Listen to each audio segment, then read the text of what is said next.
Esse foi o livro que eu li mais rápido em toda a minha vida. Eu gosto muito de ler livro de finanças, mas esse aqui especialmente eu demorei apenas 24 horas para ler. Meu nome é Pedro e eu vim aqui para trazer para vocês um pouquinho desse livro, O Rei dos Dividendos, do nosso Warren Buffett brasileiro, Luiz Barsi Filho, o maior investidor pessoa física da Bolsa de Valores.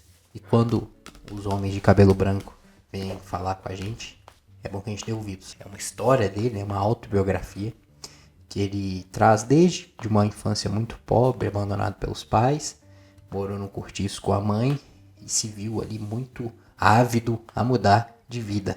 E encontrou nas ações uma maneira de mudar de vida, mas não foi da maneira que muitos pensam, né? Que a bolsa de valores é um cassino. Não. Com a mentalidade financeira de longo prazo, ele colocou em prática e ao longo do caminho foi aprimorando, obviamente, sua estratégia.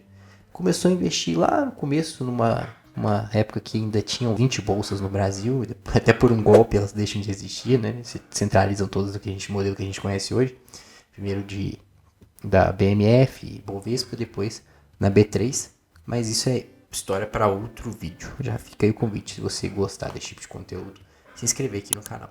Então ele vai contando, é uma história, né? Ele vai, junto com a história dele, você vai acompanhando a história da bolsa, porque ele começa lá nessa Corbel, depois ele vai lá onde que deixa de ser as tábuas do pregão para o pregão eletrônico, e é muito legal esse desenvolvimento para quem gosta do assunto, né? De como que a bolsa vai evoluindo, e o mais legal de tudo, como as mesmas estratégias que funcionavam há tanto tempo são válidas até hoje. São estratégias muito simples, mas é igual aquele diálogo que tem do Warren Buffett com o Jeff Bezos, né? O Buffett, se sua estratégia é tão simples, por que ninguém fica rico? Aí o Buffett responde para ele, né? Em tese, de uma anedota. Bom, meu amigo Jeff Bezos, ninguém fica rico na minha estratégia porque ninguém quer ficar rico devagar. E é exatamente isso que esses velhinhos de cabelo branco fazem. É muito similar àquela história que existe lá daquele frentista, depois faxineiro americano que faleceu como filantropo de milhões, né, que doou para a igreja, doou para a instituição de caridade, e ninguém sabia que ele era rico, porque ele abandonou, ele deixou, né, ele usava estratégia de longo prazo, ele aprendeu o básico ali sobre investimentos e aplicou isso.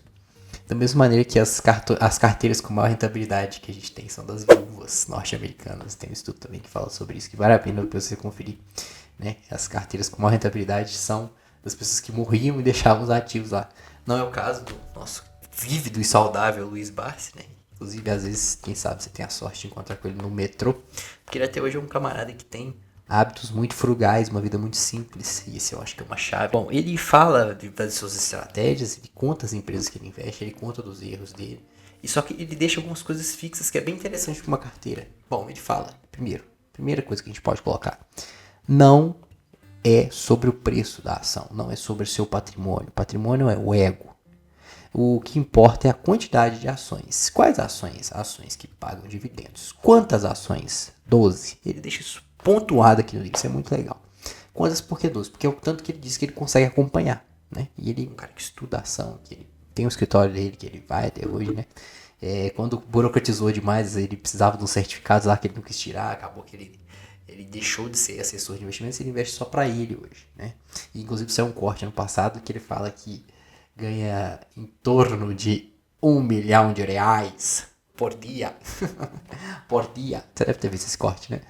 E aí, em 2022, esse foi o balanço dele, mas ele fala também que ele não fica correndo muito atrás desses números, porque só quando ele vai declarar imposto de renda que ele percebe que ele está auferindo ao longo dos dias. Bom, é a estratégia dele desde sempre. Inclusive, ele fala que quando ele ficou milionário, ele foi fazer declaração de imposto de renda e falou, já bati R$ 1 milhão. Assim como a filha dele também descobre que, segundo ela e ele, né, que ele era bilionário quando ela o vê numa capa de uma revista ao lado de dois outros grandes investidores brasileiros, bilionários da Bolsa de Valores. Então, assim, é um cara muito simples. E essa simplicidade dele funciona tanto na hora de investir, quanto na maneira que ele vai conduzindo sua longeva vida. Apesar de ter sido fumante, ele fala que fumou naquela época que todo mundo fumava, né? Apesar de estar nesse comportamento, indo com a manada, em outro comportamento ele estava ali destacando, buscando empresas que pagavam no mínimo 6% de dividendos, empresas sólidas. Ele analisava por que essa empresa pagava, quais são os motivos. Ele fala, né, se tinha uma família por trás, se o governo precisava de receber esses dividendos, né? Se esses acionistas ali tinham esse comprometimento em pagar dividendos. Ele fala que se não for para pagar dividendos, assim, essa valorização ela é dada ao mercado. Isso não enriquece ninguém.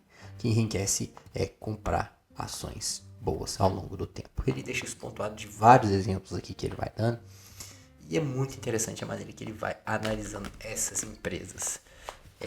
Aqui tem até uma frase muito interessante dessa situação da psicologia financeira, né? Que é do próprio Warren Buffett. Eles são amigos, eu acredito, né? Cara, imagina, né? Essa resenha dos dois. Imagina participar disso. Continuaremos ignorando as previsões políticas e econômicas, que são uma distração cara para muitos investidores e empresários. De certa forma, é o que eu tento dizer. Então, gente, independente do cenário político, ele passou por tudo que é crise no Brasil. Ele dá exemplos aqui, ele tem que ficar variando, né, a moeda. Ele fala só para exemplificar, vou falar em real aqui, porque na verdade era cruzeiro. E a inflação comendo em cima. Cara, o livro é muito bom. Eu gostei muito desse livrinho. Eu fiz aqui minha percepção, não vou dar spoiler dele, cara. Eu li ele em 24 horas. Mas você pegando aí, cara, é um livro muito fácil, porque história, gente, história é muito gostoso de ler. Se você quer um conteúdo educativo, se quiser um conteúdo educativo, vá na história.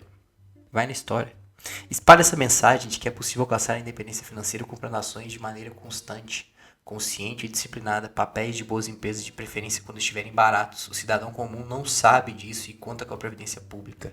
Isso não vai acabar bem. Cara, o livro é cheio dessas sacadas. E para fechar aqui o vídeo, né? Ele fala que, ó, não me canso de falar, o cidadão deve adquirir ações para comprar e guardar. Não é investir, não é fazer aposta. Investir não é apostar. Isso sim é cassino. Não deve pensar em si mesmo como um acionista minoritário, mas como um pequeno dono. Um dono não vende a empresa porque os papéis caíram ou porque subiram demais.